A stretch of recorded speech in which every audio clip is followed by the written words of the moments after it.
cannot hear us. I think it's from that person, Chuku Sancho. The problem is from your end, not from us, please. I'm sure everyone can hear me. If you can hear me, just give me a thumbs up from your end while you mute your mic. Okay, so this evening we are going to start moving because we truly in the Institute appreciate your commitment by coming here today to you left everything to come and stay with us this evening. Okay, they can see me. Thank you. They can hear me as well.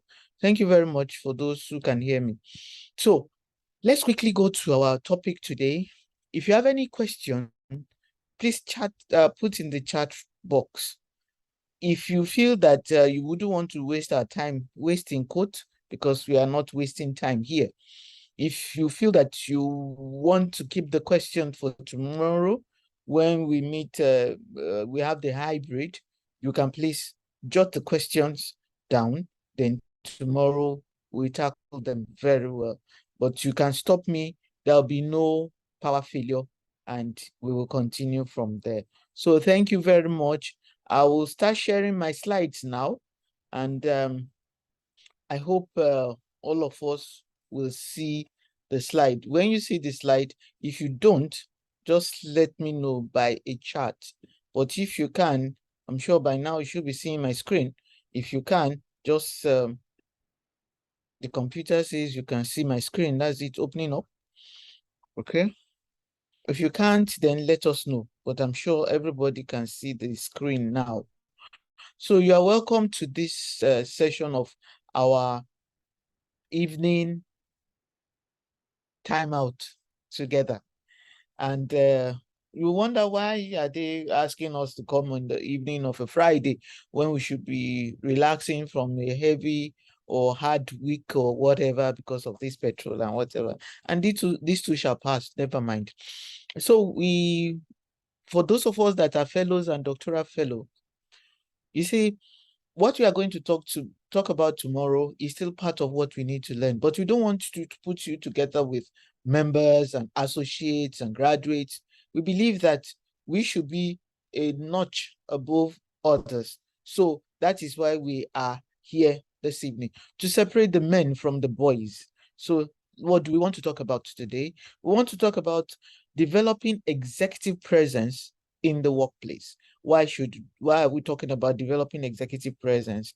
We're already executive, yes, but why are we talking about it? For some of us that we feel, yes, I'm an executive, I'm a CEO, I'm whatever, but we need to know some of those nitty-gritty, some of those technicalities that we take for granted. And that is the essence of why we want to talk about executive presence. Before we move on, can someone, as I'm getting my slides out, can someone just type in the box what you understand by executive presence? Your time starts now. Your time starts now. The first person will know what that person will get tomorrow, but your time starts now. Let's see if there's one. Once I get two answers, whether they are the answer or they are not the right answer, because in adult class, Baba no, they feel all answers are correct. So no nonsense question or answer out of nonsense, we get sense. So I haven't seen nobody has responded. What you understand by executive presence? Some people say, why is she asking me? Is that not why we are here? Yes, that's why we are here. Executive presence. Nobody has answered. Okay, I will take it like that. I will not be annoyed. I will not down tools like Labor and TUC want to do now. I won't down tools because we are here to learn. So let's see. What is executive presence? We'll get to see that. So, but let's unpack the agenda. What are we going to talk about in the next 1 hour and 1.5 hours? We'll talk about the definition of executive presence. We'll talk about what we mean by knowing thyself. Because if you don't know yourself, you'll not be able to manage others. Somebody has probably given us executive presence of a leader. Fantastic. Precious says executive presence means the effectiveness of an executive. Precious. I'm sure Precious is a woman. And no women, we are up to it. Thank you so much, Precious. I love that. You see, your definition has taken care of so many things in that. Oge says ability to inspire confidence. That is one of it. By standing in one's own personal power.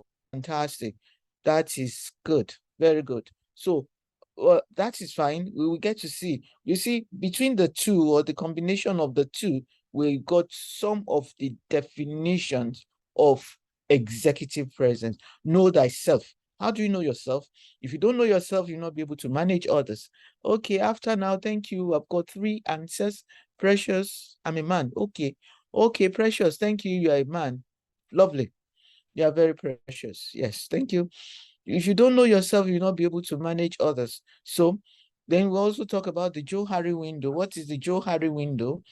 Joe Harry window, we'll get to understand what it is. Executive presence is all about the individual character and effectiveness. Fantastic. Very lovely. Are you sure you haven't got Expo? Then what are the key steps to developing executive presence? If you don't have it, if you have it, what do you now solidify those steps? How do you now manage those things that you know? What are the traits of executive presence? What are the benefits of executive presence? How do you create personal presence? That's why I said some of those answers were right, because you have personal in it, personal, yourself. Okay, lovely. Then how do we create the environment and connect with people? Okay, connect with people, because people management is very important. If you don't have it, then at the end of it all, we have to go out of here with a paradigm shift, and that is developing a new mindset. At the end of it, we discuss. If you want to ask us questions this evening, if there are no questions in the course of our discussion, then we will take the questions at the end of it all. If not, you want to jot them down and give us the questions tomorrow morning when we meet at the hybrid session. I love this slide. I always try to start my presentation with the slides. So what do we want? The simple truth is that you are paid to produce results, whether in a public sector, private sector, or not for profit. You have to produce results. It is your people that produce the results, yes or no? Yes, because you can't do it alone. So what you need to do as an executive is to do what? Focus your energy on helping your people to succeed. Because when they are successful, you are also successful. When they do otherwise, it will also bounce on you. So it is them that make you to be a successful leader, a successful person, a successful executive. So your people, that is where we are going to talk about people management. But before you talk about people management, how are you managing yourself? So what do we need to do? You need to understand the individual, because when you understand the individual, you know that all of us have two sides to ourselves. You know that you may say Mrs. Igwe is good, but to some people, we are just managing her. Because a coin has two sides, the good, not the head and the tail. But it depends on how you toss it. For those who watch football, they toss the coin and see head or tail. But for whatever it is, when you are looking at the individual, if you show us in your good side, the person automatically will show you the good side, unless the person has a reservation. But one thing we need to know is that all of us are individually different, and it's that difference that brings about the positive, negative reaction that we get from them. And we need to know that at each step of the way, for you to get results, you need to be courteous. So there are hidden traits in each one of us, hidden traits that is where the Joe Harry will reveal to some of us. Yeah, am I like this? Yes, you are, but you never knew that you could be like that. So let's see this slide. What is this slide about? You will quickly answer the question and put in the chat box. What is this? How many faces can you see there? Then what is this? People are like irregular figures. And then how many faces would you see under the Homo sapien? Your time starts now. And we have 5 seconds to type. People are like irregular figures. What does that remind you of? That figure. Then how many faces do you see under the Homo sapien? 5 seconds are over. 5 seconds are over. I'm still waiting for 1 or 2 answers. Once I get 3 or 4, I'll move on. Thank you. Somebody has responded. Somebody has responded, and we will get that person. We will get that person to let's see.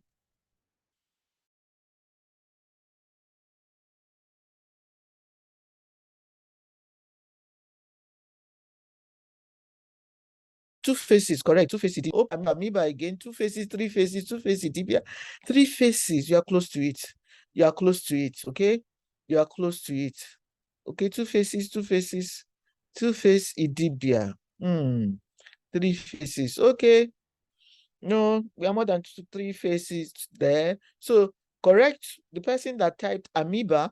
Thank you. That is the answer. People are like that. And you remember down the way, down memory lane, amoeba was shapeless, and anytime it changes and whatever. Let me see whether this person has the answer. Say three surveyor. Halima Yusuf. Three faces, correct. All answers are correct. In adult class, Baba no they fail. All answers are correct. There are four faces. So this is, use them by the nose. The noses that you get, this is one nose here, the white one. Then the second one, the black one. Then there is another nose under the black one, just evolving. Then there's another nose coming out from the black one, evolving. There are four faces. So you wonder and say, why are there four faces? And this is life. Perception.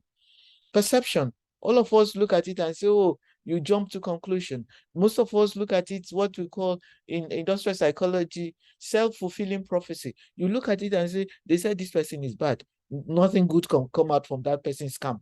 No, let's not conclude.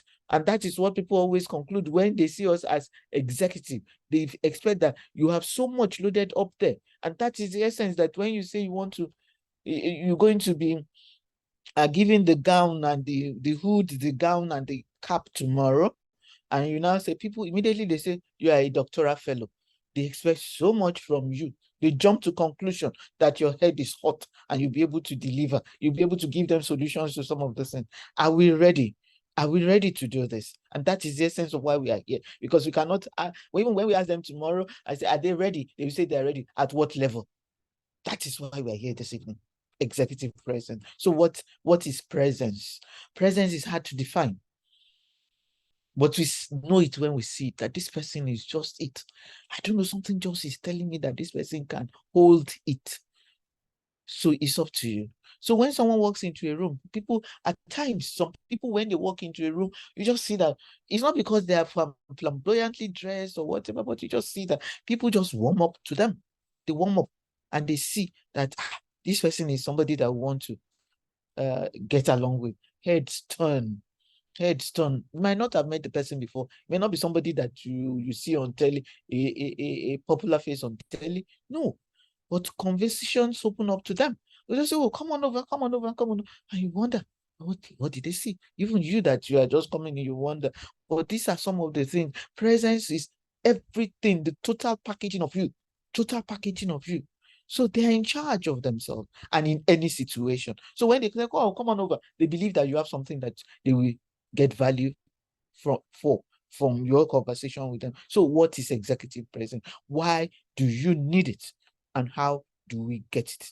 And these are the areas that we are going to focus on tonight. So what is executive presence? Three things. One, you need to have the ability to act decisively. Your decision must be apt, so that it will not be, why did I do this? I didn't even know that, whatever. Yes, we make mistakes when we are making some decisions. However, your decisions, the decision-making process should be top-notch at any point in time, so that you don't go, it was like, no. Act decisively. 2, with dignity. Then 3, with the quintessential elements of a leader. That is those leadership traits, those habits that will stand you out from other leaders. So you need to be there, up and doing.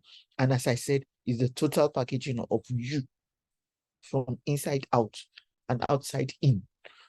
That means anything that is around you and you ask questions, you take it in, you quickly digest and give them the answer. And people say, oh, that guy is intelligent and whatever. Because at times, the first impression is a lasting impression. And you're going to get that later. So what is those with executive pressure, they work well under pressure. Pressure is from the outside. How do you internalize pressure? How do you manage it and break it down to make it clearer to people that I'm on top of the situation? And when we were growing up, some of us went to school, what we call the under the apple tree school. We didn't go to school of A is for apple, we went to school where P is for Papa, not Daddy and all those things. So what we were told then is that there are situations where you are given impromptu questions, or something just fall. The lot falls on you to give an impromptu speech. The lot falls on you to answer something, and you answer it just to, and people will say, "Oh, this person is good. How do you do this?" That means as an executive, you have to learn to communicate clearly. You have to have confidence. You have to have that persona. When we say persona, doesn't mean that I have to be tall, big, wear big dress, and all. And the English people, even the native people in Africa, say the hood does not make a monk. Okay, and it's not that the Babariga makes you a big man, but you need to have the persona. You need to be able to carry yourself in a way that people will believe in you. Okay, and some of them are just whatever comes out of your mouth at that point in time. So we have to learn to be able to manage ourselves. When we work well under pressure, we know that pressure and stress, and some of them are not good, but some are good. Some stress, some pressure bring out the best in you. So we need to be able to manage this. So presence is not something we were born with. There are skills that we can learn. I'm sure some of us remember late MKO Abiola. When late Abiola started appearing in public, it was a stammerer. But eventually, when he was going to go for the presidential ticket, he went for therapy and learning. And what he did, he learned that he knew how to take his time to talk. And he became an orator, a good one. A good one. So there are skills and habits and traits that we need to, and attributes that we need to get. You get it right, and you become that executive of choice. Okay. Why is it that they're always calling some people that they should come and talk, and they are not calling me? But because you have not put yourself out there. So it's not a question of status or symbol or position, status symbol. Okay, I'm an executive. And so anybody can be an executive, or is the position that I'm a CEO, anybody can be there. And once you are there, people will always respect that seat, not you. Even if a goat is put there, as I always say, they will respect the goat. It's not because the goat, but it's because it's the seat. So what do you need? What is executive presence? What is it? What is another term for executive presence? The best synonym is personal presence, like somebody wrote earlier. Then leadership presence. That means you have to take personal and leadership presence together in order to work well. So what do we need to do? We need to take action to be a true leader. We need to give others the impression that we are worthy to be followed.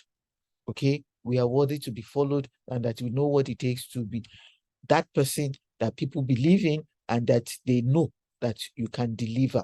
Okay. And what does that mean? That means you're a person that influences others, influences them in a positive way. The negative, as you said, hidden traits of human beings. So we now move on to, before you can influence others, what do you need to do? You need to do what people call the soul searching.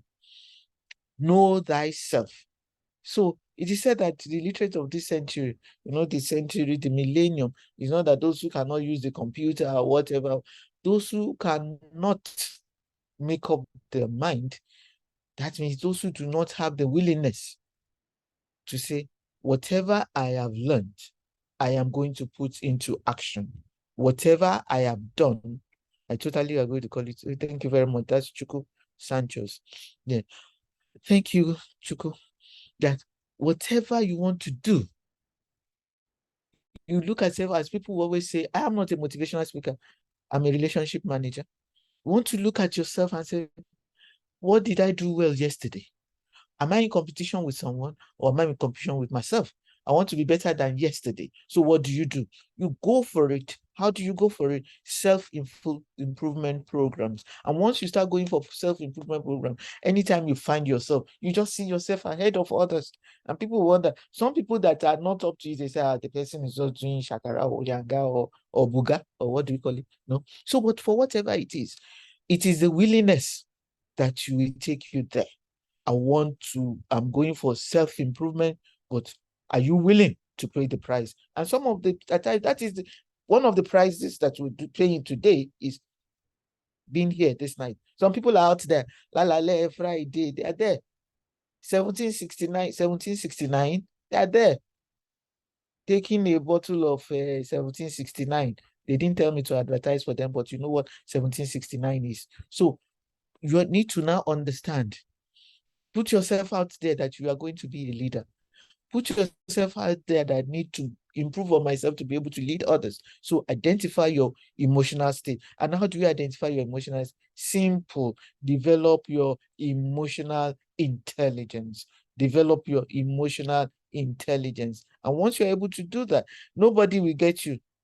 Nobody will catch you unawares. Thank you, Joshua. I will watch Joshua. You're welcome. No wahala. You have not missed much. Nobody will get under your skin without you. Knowing oneself is a virtue that endures even unto eternity. Yes, please. You are very correct. Very, very right. So you need to be able to manage your emotional state as a leader. You will not say, is that person. In emotional management, you don't point fingers at others. You do a soul search. You look in the mirror. Whom do you see? If you see someone else, you are not being truthful to yourself. If you see someone else, break that mirror. It's not juju. You are not just being truthful to yourself. So what do we need to do? We need to learn to understand ourselves. Understand yourself is the first step to understanding others. So ask yourself, simple question. What kind of leader am I? What kind of whatever? You instead of leader, put yourself in that leader's word. Change the word to whatever. What type of executive? What kind of executive am I? Is it the one that solves problems or add problems to others? Are you the person that when they get to your table, they know their problems are solved? Or are you a leader that helps people to get along? Or how do others see you? There's some executive, they use their drivers to get to know how people feel about them. Are you that type of person? They will not say, what did people say about me? No, they engage them in chat and they start talking and whatever. Somewhere along the line, the drivers, they have ears and whatever to get to know what is going on in them. They say, even if they are flattering you, but in between the conversation, you will get to know that are they saying the truth about me or whatever. Unless those who are uptight and they will not say, I don't know this. But if you put it in a mild way, they will just open up. They will spill the bean and they start talking. So what are your goals and purposes and expectations when you are working in a team? To get others to get you to deliver results. What do? You work within teams because you cannot do it alone. We cannot work alone. We cannot do anything alone. We need to work in teams. Even if there are 3 people and you are the lead team, just go ahead. Nobody works in silos. So let's quickly get to know what is Johari window. Johari window has four windows. No, let's not use window now. It's a quadrant of 4 spaces. 1, 2, 3, 4. You can see that. But it's based mainly, these 4 spaces are based mainly on self, you, then others. So up here, we have self. Then on the left-hand side of the screen, we have others. So under the 2, we have the known and unknown. How do we marry all of this together? For the first quadrant, that is the first window, which we call the open and free area, is made up of what is known to self and what is known to others. Window 2, under self, is what is unknown to self but known to others. Window 3, what is known to self but unknown to others. Then window 4, what is unknown to self and unknown to others. Let's break it down and get example, because you say, what is all this one? Let's see. Known to self and known to others. The first box. Open self area, the public area. That is the area of free activity. People know you. They've read my profile. Or the national coordinator read my profile. That's what is known to people. They know me. I'm the 10th president and chairman of council.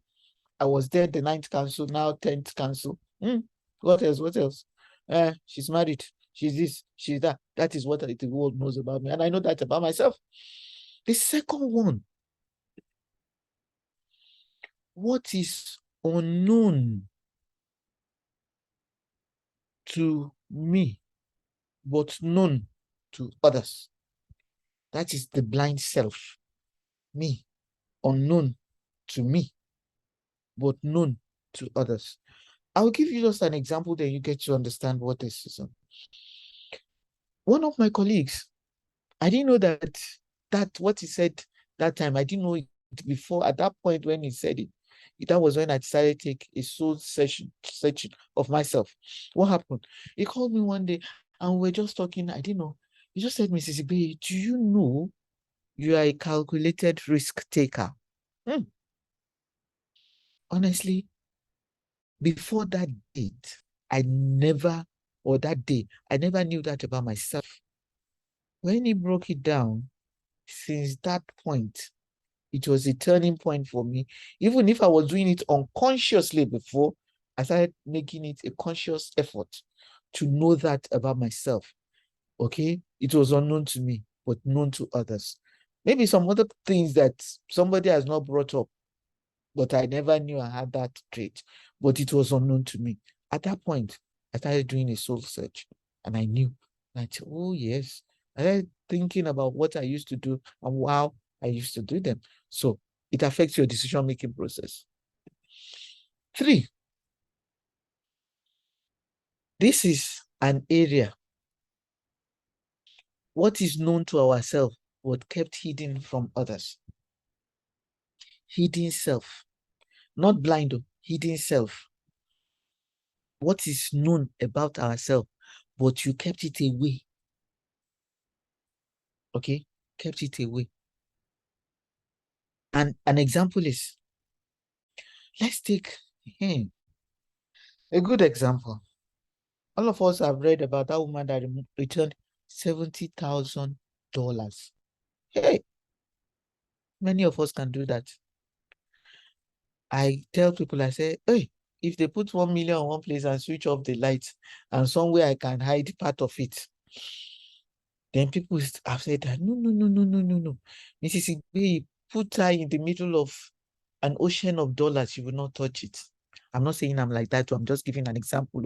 Before they say you should recommend somebody for a ministerial appointment, I'll say that woman cannot keep money. She will take out of it. So I'm just giving an example. If you know they want to give somebody ministerial appointment or what is that thing? Ambassadorial. I'm here.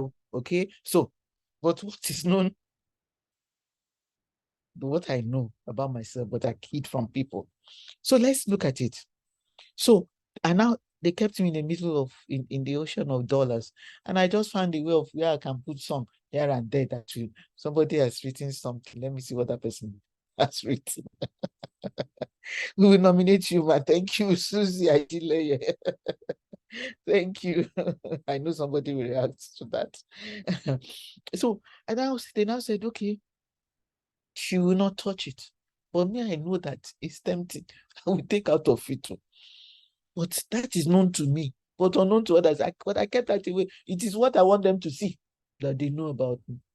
Okay, so that is the third one. Then the unknown one, and let's also say the unknown one is unknown to me and unknown to others.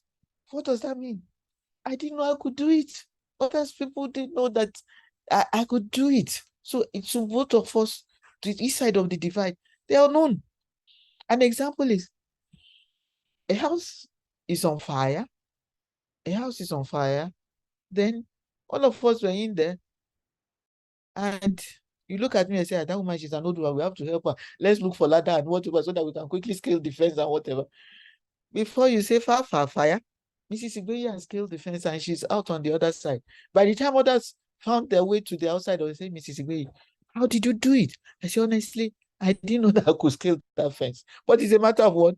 Survival. Survival. Survival instinct. I didn't know I could do it. And I scaled the fence. And people knew that, at your age, you were able to scale the fence. We didn't know. I said, I didn't know too.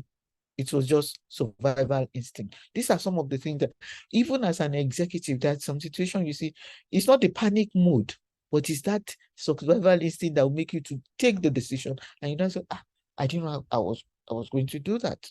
So as HR, look at it. What are those things, those areas that you just know that, what do I need to work on this Johari window? What do I need to do to make others believe in me? So somewhere along the line, about 3 or 4 slides back, we mentioned that executive presence has to do with personal and leadership. So now, why are we talking about leadership? Leadership in training, learning, and development, in human capital development, in HR, or wherever, is a topic that will never go out of fashion. Never. You wonder why. Even in the Garden of Eden, Adam was meant to be the leader. Wherever you turn and wherever we go, there will always be a leader, whether self-appointed or we decided to make the person, in whatever way, there will always be a leader. So that leadership, that topic, leadership, that leadership is something that is hot, any derivation. So why is it so hot? Because we always have issues with our leaders. Anyway, whether we like them or we don't like them. But whatever modern management has said is that good leaders are today appear to be endangered species. That means we are going to exhaust good leaders. Then are we going to be led with bad leaders? No, of course not. Good leaders will still evolve. Endangered species, good ones. But we're still going to get them. In as much as there's always leaders and followers and people, there will always be one person that will lead the pack. So this is basically the how to. That is leadership. How do you lead them? Why are you leading them? What are we going to do to get people to do what we want them to do? Coerce, influence, or what? Because we are all in the corporate suite. That is the C-suite as executive. So for you to be able to make this decision, let's quickly look at, we'll type in the chat box now, the 6 W's and the H that will help your leadership skills. Your time starts now. The 6 W's that will help your leadership skills, 6 W's and H. Your time starts now. Where are they? I'm looking for the answer. 6 W's. We are going back memory lane. Going back memory lane. 6 W's and H. See now, 1 or 2. We have 3 here. Okay, 3 here. Why is there? What is there? How is there? And somebody has given me an answer. There are 3 here already. Who, what, where, when. Very good. Where is your which? Which? Which? You have not put which. And the H. Thank you so much, Buki. Which? iPhone to everyone. Which? Yes. So, you see, Buki, thank you so much. I've added which to it for you. Then somebody, Susie says which and how to add to what Buki has given us. Thank you very, very much. So we go to the next slide. So those six W's and H, they are what I use when people talk of strategy. I say, all this one, you people are just confused. I say, why can't we use the simple user H? Because when you use all those ones, they will show you where you are going, what you want to do, how you want to achieve it, who will help you to get there, how do I get there. All these ones, once you put them to use, that's what I tell them. I say, I don't know strategy, but what I know is that the 6 W's and H will get me my own strategic game, whether short-term, long-term, or mid-term, it will get me there. So when we are talking about leadership, this slide says, not everyone is a born leader. Let's look at that cartoon. A woman just delivered a baby. Immediately, the baby is brought forth. Would you say, hey, this is a leader? No. Even if the person is born with a silver spoon. Let's take Prince Charles as an example. He was born with a silver spoon. Everybody knew that one day when the mother goes to the place where elders go, he will become. He's already a leader in the making. They see that, oh, this is, but does he have what it takes to be? He's still living in the shadow of the mother. But everyone can develop the leadership skill. Everyone can benefit from using them. The son of a nobody can be a leader, can be somebody. And he will use people that, let's use the word use. He will get assistance from people around him who are not necessarily leaders, but who are leaders in their own right to assist him to get the job done. So if you want to become a successful leader, you have to learn to develop executive presence. It's an essential skill that we should not and cannot forget. So it's very important. So let's now move on to the next slide. Let's look at all these leaders. You can see my great-granduncle there, Nelson Mandela. You can see my granduncle there. Why am I forgetting my uncle's name? I have a dream. Okay, he's there. My uncle, my granduncle is there, and he's the one. So see all these people that we have there, their pictures in there: Abraham Lincoln, Mother Teresa, Mahatma Gandhi, Thatcher, Reagan, and all of them. See, at one point in time, they inspired others to dream more, to learn more, do more, and become more, so that they become good leaders. These are children of nobody. Nobody knew their parents, but they became great leaders because they inspired others to dream. I have a dream. And that is part of what inspired my cousin Obama to be president, black man in the White House. So these are some of the things that we need to understand as a leader. Okay, thank you. Oh, you see now, I forgot my cousin's name, Martin Luther King. Thank you, Buki. Martin Luther King Jr. Yes, you see, he encouraged and inspired people. He inspired the Black generation to, yes, we are going to have a soft copy after the induction, please. He inspired people to dream more. That is why, as I said, my cousin in the black man in the White House. So what are those behaviors? What are those behaviors that define you as an executive, a strong one, not just ordinary? Okay, because you need focus, you need to practice, you need to have the attitude, you need to focus, you need to have the attitude. And these 7 points are the ones that we need. Emotional intelligence and emotional management is a skill that you can learn. Oh, my father was an Isiagu, not Isiagu. Isiagu is Lionhead. My father was an Agu. Nobody could do that. My father was like Okonkwo in Things Fall Apart. So I inherited that from him. It will not work in modern generation, in modern society, especially when you are an executive. You can't just blow up and tell somebody off and abuse them anyhow. That generation is gone. They will look at you and say, you don't have the emotional intelligence. Some of them are still there, but they are putting some of these things down.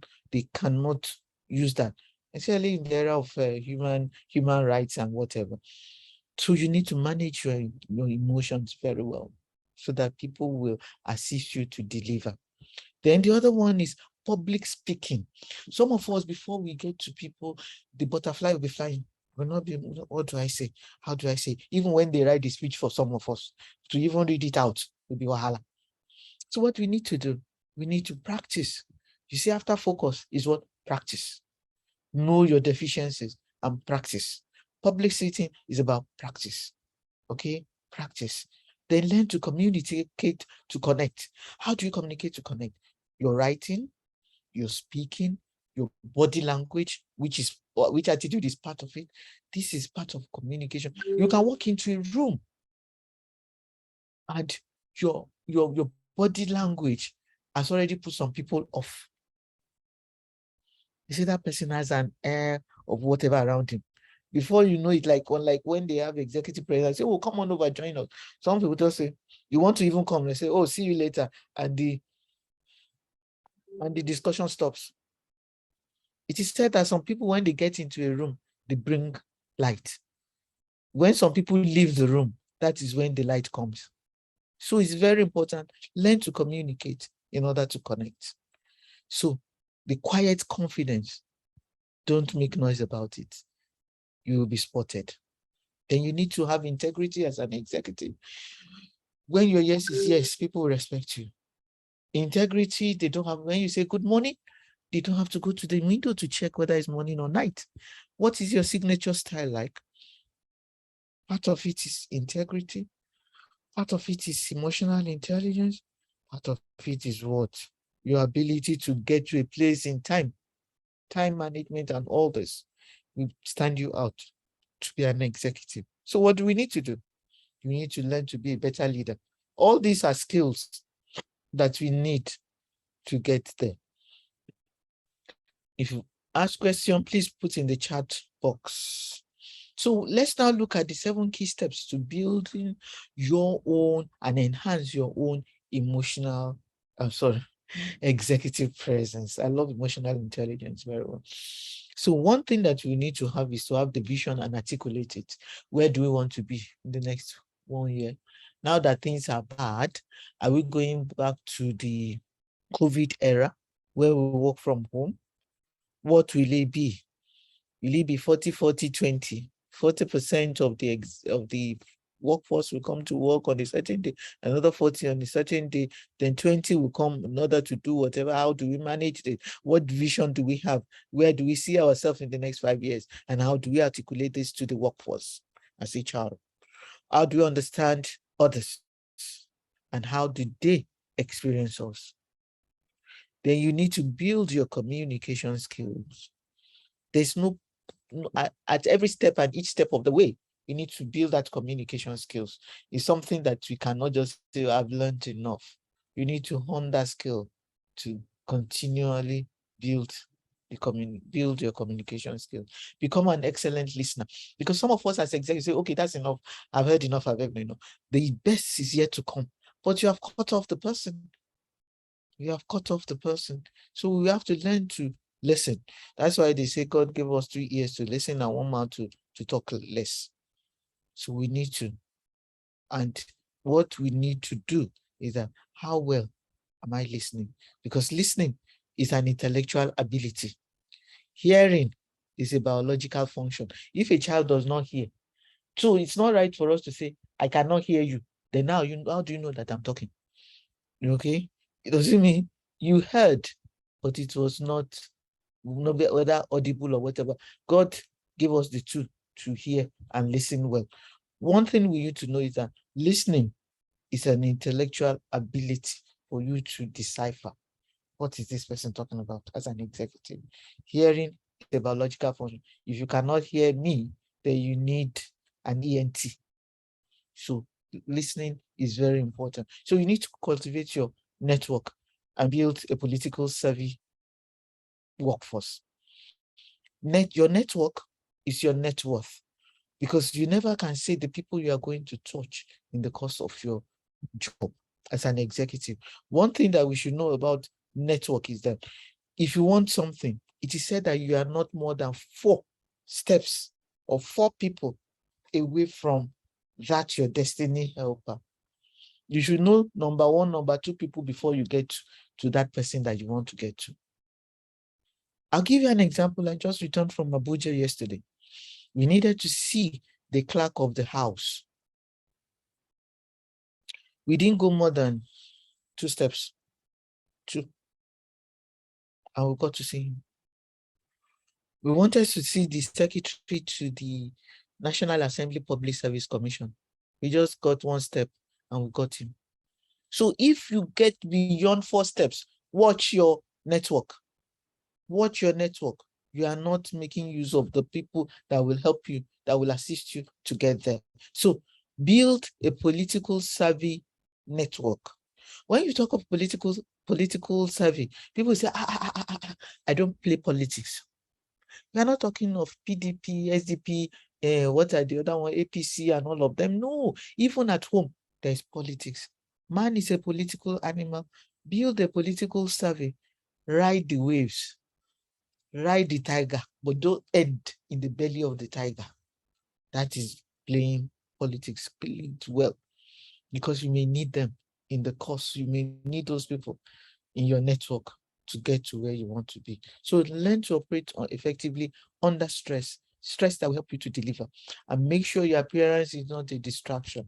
You don't have to wear so many good things, not good now. You don't need to wear all Gucci and what do they call those things?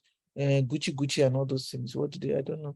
The Valencia or whatever they call them, whatever. Dress well. So that when you tell people that they are not well dressed, they will say, yes, our guy is always dressing well. Okay? So it's very important as an executive. You cannot. I have some of my friends that they are managers in their own right, but when I see them, their clothes are not well ironed, scruffy. Not that they're scruffy looking, good clothes, but they don't iron them well. So I said, hey, Mama, I always say that it is stretch now. I brought it out and it is stretch. No, as an executive, your appearance must be just it. Because you never can say, the day they will say, oh, we are going to, you may have some impromptu visits. They say, oh, so and so ED, executive director training. Can you come with me? We want to go and make it. Would you not be saying, hey, this cloth, I thought it will stretch. It will not stretch. Stretch it before you leave the house. Make sure that you get that. These are the 7 keys to enhancing and building your own executive presence. What are the 3 pillars of executive presence? That is still managing yourself, how you act, okay, your communication, and your appearance. We just brought them out from the 8 pillars that we read now. So how you act should be top notch. How you communicate should be top notch. Then your looks should be top notch. Don't be caught unawares. You should be ready, like what they all used to tell us, like the scouts, ever ready. So that you'll be able to connect with others and motivate them and inspire them to a common goal. When they see how you behave, how you act, how you communicate, they want to be like you. And you tell them you'll be greater than I. That is the good thing about executive presence, because you inspire others. So what are those 8 traits of executive presence? The 8 traits. They are what? Your style, everything, your packaging. You have to exude confidence. When you are talking, people want to listen. People will say, oh, you want to take the words out of your mouth. You want to be like you. You have to have the charisma. Don't have that body language that will not draw people, that will not be magnetic. You should be trustworthy. You should relate well, relatability. Your composure must be that one that people will say, no, you can't catch him. Not prepared. You should be transparent and authentic in whatever you're doing. Conciseness is also one thing that we do, whether in your language, in your communication, whatever you do. Don't use verbose language. Don't let people go and carry the dictionary. You are not Wole Soyinka. Simple, straight English will get you there. Simple, straight, short. Go there and say it as it's supposed to be, and they will use it to act. But if you use too many big English, they will go and get the dictionary, or they don't need dictionary anymore. They just get their phone and Google the meaning. So it's not, we are not supposed to be such leaders, but we need to be able to give them in short words for them to be able to act well in whatever we are doing. So leaders, we need to command respect in different ways, and executive presence is much the same thing. Command respect. So it's a skill that you can learn so that you'll be able to help others. Okay, and that is it. So what are the benefits of executive presence? What are the benefits? The benefits are simple. The first one is be present. You don't be absentee executive. Be there for them. Listen. Another one is be present. Act. Not do as I say. Act it. Empathize. Feel for them. Because You put yourself in their shoes. Empathize by what you say. No, no, I feel for you. Honestly, I feel for you. I feel for you and you are telling me that something is wrong. And I feel for you and you are doing something else. Show it. Express it emotionally so that there will be better employee morale amongst your team members. Those who want to leave, they say no, because of that, okay, I may not get it better somewhere else. If they want to jackpot, they will stay. Lower turnover rate, higher productivity, and awareness of necessary changes. When there's any change, they will look at it. I was reading online or today or was it yesterday that Zenith has doubled the salary 100%. I say I want to go back to work and I'll be a banker. Today I read that all banks, all. I say I have to go and be working in the bank. All banks have increased the salary. So they need to now double their effort to ensure that, yes, we need to deliver. So by doing what? Commitment and passion. You will lead, you will show the path, and they will follow. So think of both short and long term. How will this play us? How will this pay us within this? What are those low-hanging fruits? Can we afford them? And how will it bring a brighter future for our people? Be decisive in your policy making. Some of us, when we're in the C-suite, we just churn out policies without looking at how will it help us. And that is part of why we are here now. Look at policies that will influence the workforce. And let us also learn as executive to accept change, whatever we do. So why is it important? Because it plays a major role in our success in the workplace as executive. It is shaped by our emotional intelligence, which you can never underrate. It talks a lot about our image, our interaction and impression people have about us, whether we're talking to them online and in person. I like giving myself as example, because I don't want to talk mainly theory. Uh, was it yesterday or sometimes I can't remember, this week anyway. The whole of this week I was out in Abuja. I came back yesterday evening because of this program. I know that if I come in today, I may miss my flight. So somebody just told me, said, one of their, because we want to run our conference. I'm not advertising. We want to run our conference in my institute. And we were going all over the place. There was one person that I spoke with on phone. I can't even remember the name now. So then one of my people said, Madam, what did you say to that person? I said, which person? They mentioned them. I said, I can't even remember. They now told me, I said, okay. He said, the woman said, you are so good. You are such this. You are so that. I said, I am not that. He said, but I didn't see her. I said, but the way you spoke with her, she was just at peace with you. I said, that's good. That is what we should do. Whether you are meeting somebody online or in person, just try. Even if you woke up on the wrong side of the bed, but I don't know which side of the bed is the right side of the bed, though. But for whatever it is, don't let our emotion overrule our relationship, because you never can say. You may not have the opportunity to influence that person's life again. And they may be the one that the destiny helper that God will say they will take you to where you want to be, but they already have a bad impression about you. First impression is a lasting impression. So it will define your brand and reward you with personal fulfillment and promotion, and potentially assist you to get your goals done, whether through you or others. So it's very important that we need to know our leadership style. We need to know the executive president that we have to do in anything that we are doing. So it's very, very important that as executive, let's learn to get others to what we want to do and let them know that it is not by your position, but by the leadership style that you have with people, the leadership style that you showcase yourself as a good leader. Don't look at the position. Remember when I started, I said, even if they put a goat there, they will respect the goat because of the position. Well, are you that type of leader? That when you are out of that seat, people will say, oh, praise God. I give you an example. I think whether it was online, one woman was retiring from we were going to get a video of that tomorrow, was retiring from this one is real. was retiring from our office, one of the federal government agencies.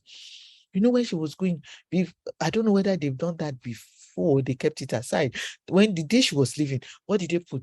Whether they did it overnight, I don't know, but they just left. They put something, glorious exit. Somebody that is still alive. Glorious exit. This is to announce the departure of so and so from somebody that is retiring. That shows the type of person the woman was when she was in office. It's very important. Let's show good leadership style, because immediately people see you as an executive, you are moving to a new place or whatever, as HR, they see you, what they see is that they jump to conclusion, this person is likely to be a good oga. So they try to work with you along the journey. But by the time they realize that you are not that type of person, they withdraw and leave you midstream.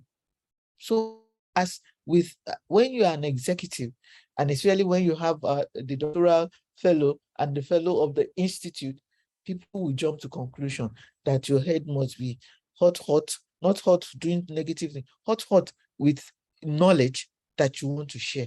And by the time you open your mouth to communicate, na wahala, to do this, no. So people jump to conclusion when they say you have a doctoral fellow. People jump to conclusion that they will learn so much from you when you are a fellow. So it is very important that people are already concluding who you are, okay, before you even come out to talk with them. So leadership is about what you do, your performance.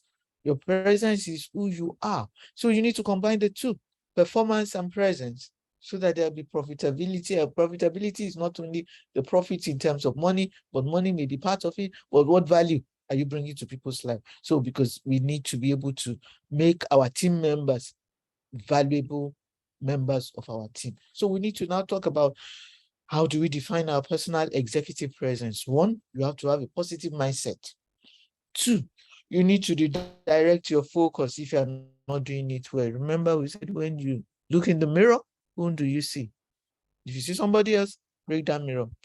Consider your habits and background. What do you need to do? If you look at your mindset, it's not positive, you try to redirect your focus, it's not working, you consider your habit and background. Please, what do? Ask for support. Go get what do you call them? A mentor. Get someone that will assist you to get there and practice your speaking skills. Because at a point in time, you can't run away from it. You can never be hiding behind one finger. One day, the lot will fall on you to speak.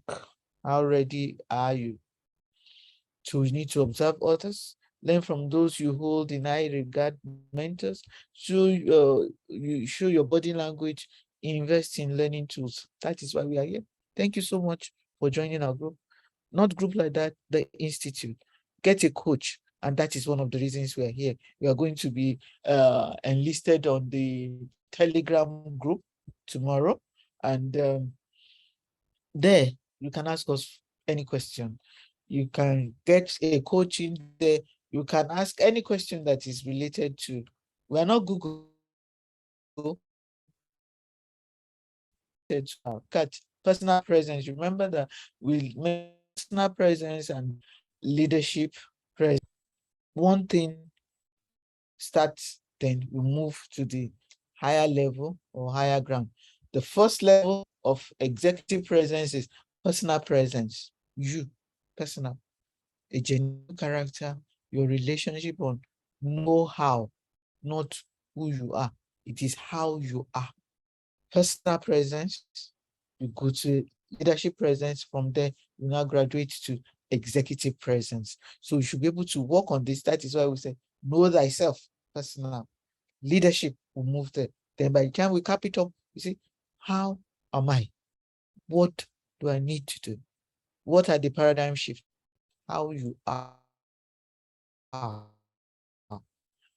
How the issue of executive presence, presence came into being in 2014 or 2018, not 2018, I think about 2014, by some people who are into executive management. They say you need to create personal presence, and from there it has been booming.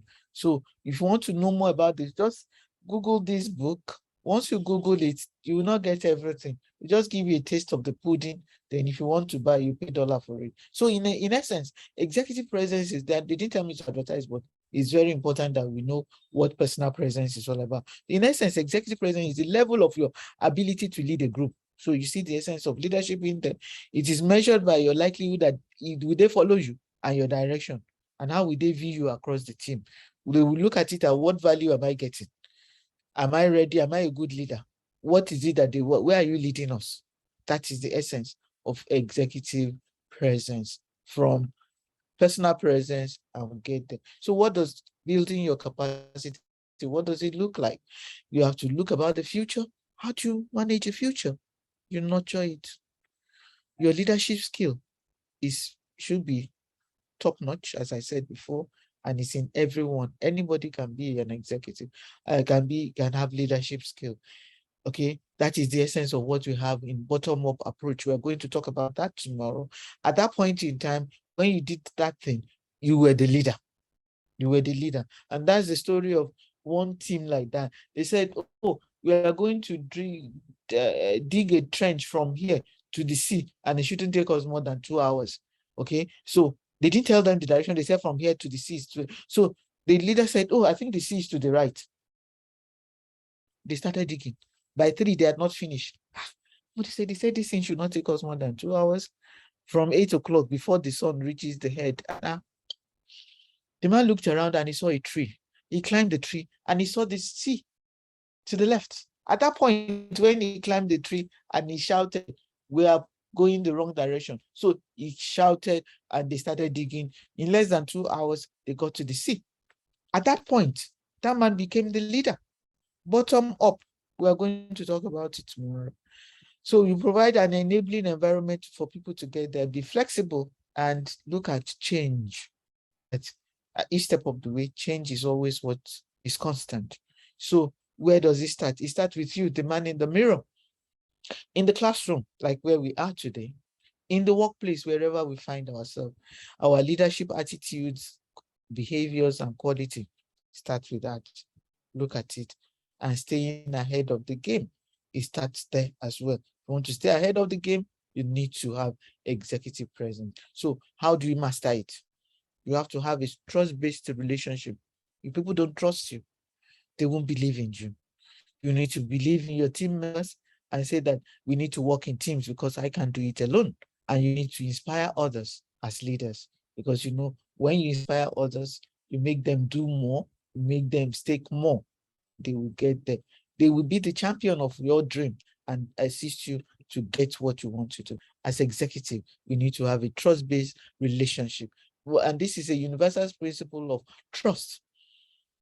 Trust has so many parts, but we have been able to just identify 7 here. Person of integrity. They say, well, how do you trust him? Say he's a man of integrity. Say, how can you? He say, if he tells you yes, it's yes, it's yes.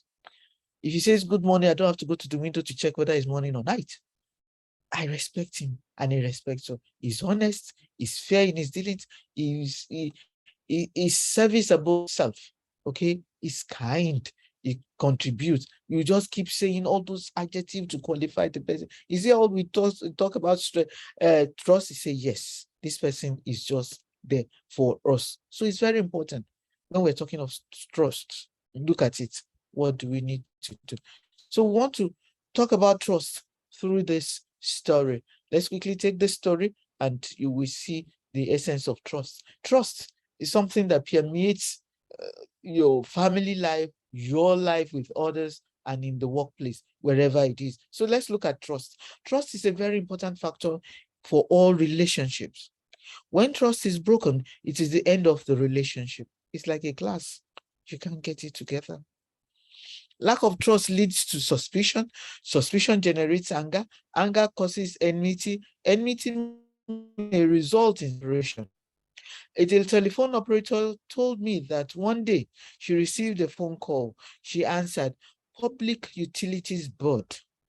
There was silence. She repeated, "PUB." There was still no answer. When she was going to cut off the line, She heard a lady's voice. Oh, so this is PUB. Sorry, I got the number from my husband's pocket, but I did not know whose number it is. Without mutual trust, just imagine what will happen to the couple if the telephone operator just answered hello instead of PUB. And that's the story of when, on a lighter note, when we started using GSM, there was this illiterate woman. The husband, not illiterate like that, at least she was very literate later. When the husband, she called the husband's phone and say, the person you are calling is not available. And the woman's voice, very good. So when the husband came, severally, she was just trying to put her anger and trust and whatever. Because she's a caring woman, she now said, come, who is that girl that is always saying you are not available? Where are you always going that that girl is the one that is always telling me that you are not available? You better be careful. That is the essence of trust. Okay. So for trust, you need to be caring, you need to have the competence and show by your character that you really care. So it is very important. Service above self. Money will come, relationship will finish. So before we end, remember the following before we end this discussion. Nobody asked me any question, but I'll ask question. If not, they will not give us the certificate tomorrow. But if you don't have any question, you give me the you will write your questions down tomorrow. We take them at the event. Remember the following. See those Pepe. You are different. Why am I different? Why are you different? Because you're going to be awarded doctoral fellow tomorrow and the fellow of the institute. That makes you different. And for you to be different, you need to make the difference. And that means the difference is what? Is you. You are different. Because we are going to award you doctoral fellow tomorrow and the fellow of the institute. And for you to be different, you need to make the difference wherever you find yourself. So the difference is what? You. The difference is you. So look at it. You stand out. You stand out. So how do we do this? Your success depends on people. Success and people. Everyone who succeeds does so through relationship. Money will finish, relationship will endure. Nothing in this world is ever created, built, produced, and mass fostered, distributed, or utilized without the support of other people. You can put the difference is self, yes. The difference is self, yes. You're right. So you can put 1 million in a place. If you don't attach human being to it, it will remain 1 million for the next 1 million years. So we need people to succeed, and they'll be there when you show that you are the difference in what people do. So what you need to do, you need to lead by making others powerful. And how do you make them powerful? By using these 8 skills that are developed in this model. Because these 8 skills, they will help us to get there. It will reinforce our work, they scale up our approach in whatever we do, and it will entrench credible culture within the organization. It helps us to upskill ourselves, like somebody said, self before, promote values that we are leaving a legacy. So what do? The first thing is personal mastery, which we have mentioned before. Know thyself. Technical skills in leadership and whatever. Teamwork, yes, please. Teamwork is also part of it, which you mentioned earlier, and we're going to talk about that tomorrow. Personal effectiveness. How effective are you, even when you are doing things for yourself? Then customer service, whether in-house customers or those customers that are outside. Flexibility and adaptability. Don't be rigid. Don't be set in your ways, because life is not set. Life is is fluid, like that amoeba that you have. It changes. Creative thinking, then system thinking. How do we get there? What do we need to do to get this thing working? Then organizational stewardship. That is leader servant. So we need to be able to use some of this. If we can't even use, or to get to be a good executive, because that is the foundation that will help you to lead by example and make the workplace a better place for those that are there with us. So how do we do this? We need to do this by managing people. So people now becomes an acronym for professionalism, empathy, optimism, partnering, loyalty, engagement, and empowerment. We're going to talk about engagement and empowerment tomorrow. How do you do that? Then you also use the FISH model.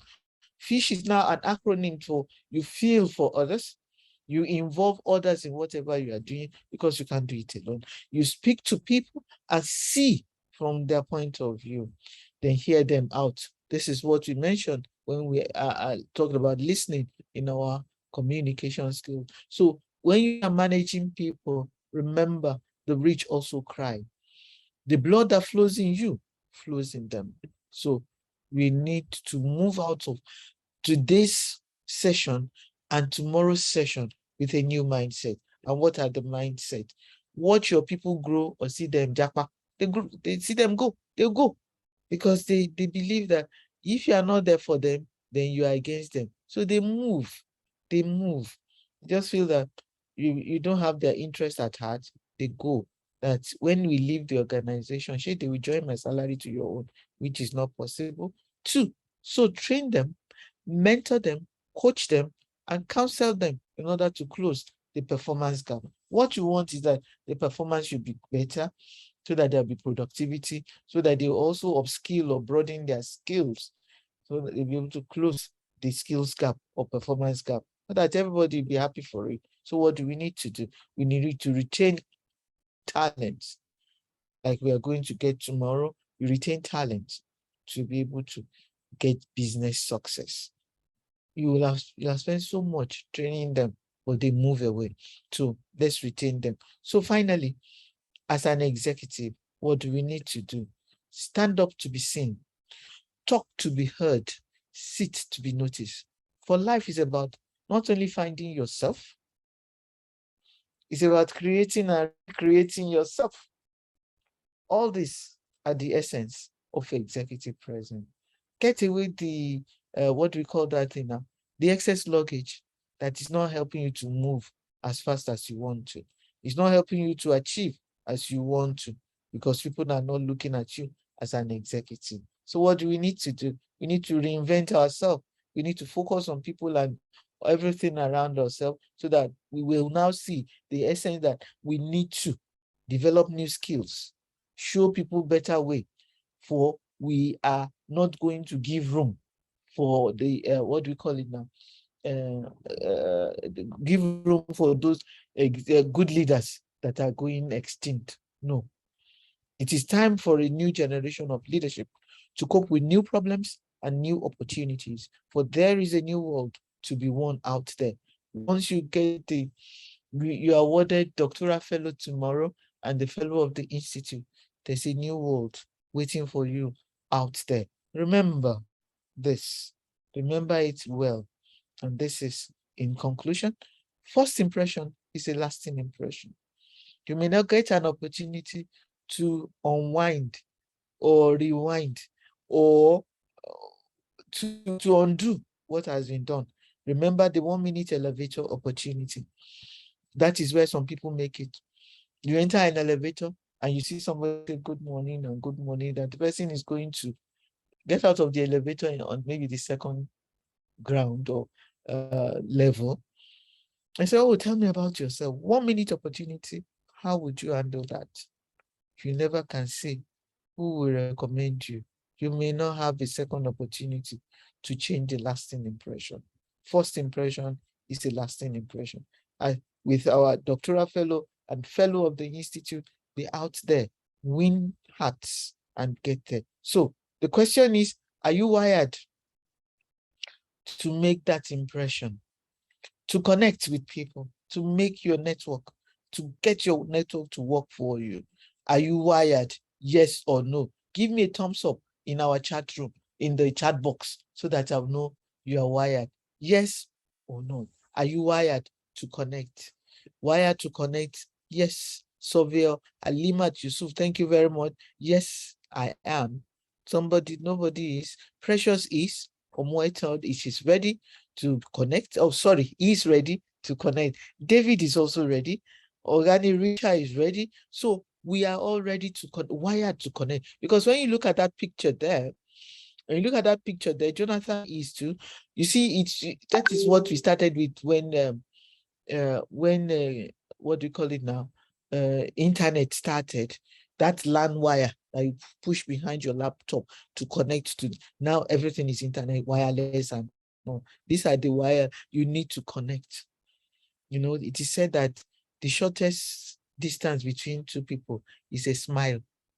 Once you smile, the person would look, see, why is this person smiling at me? You may want to connect with that person. So, are you wired to connect? Absolutely, yes. That is what Chuku said. Thank you very much. Big Four, you never can say once you connect, you have to be kind. For everyone you meet is carrying a heavy load. So connect. You may be the saving grace, and you may also connect for a better future. So, are you ready? Yes, I'm ready. Ready to sink? No. To swim together with the organization and your team members to succeed. Then you now set yourself up for success. Set yourself up for success. Ride the waves, ride the tides, and you'll be there. Okay? For the race is won by those who are prepared. Are you prepared? Are you ready? And the best way to predict the future is to invest in it. And that's what we are doing this night. You can as well be somewhere else, but you decided to take your time, use this moment to learn. Sovia Alima, thank you. She said yes, she's ready to set herself up for success. So that the laurel, this cup, will be ours, a golden cup for that matter. And you'll be glad. And you take a look and say, going for that doctoral fellow and this night out together, okay? This night out together is worthwhile. Thank you so much. Thank you that we are ready to set ourselves up for success. Remember one of those early slides, willingness and willingness alone. Are you willing to get there? So absolutely yes. Adeyemi Oluwagbemiga Elijah said absolutely yes. Thank you very much. We see you tomorrow. But if you have any question that you want to ask me, please let's go ahead and ask a few questions. We have about 5 minutes to go. If not, I don't want to bore us. Okay, I don't want to bore us with so many questions, but I am sure that we have questions tomorrow. If God will, and by God's grace, we all will meet and we'll be able to get it done. Thank you so very much. I want to have your question. Oh, time well spent. Thank you, Edna. Thank you so much. Thank you. Thank you so much. Thank you. This is good, and I don't want anybody to feel that we have spent the time. So very well. Tomorrow we will talk and we will finish up and relate with the boys. Today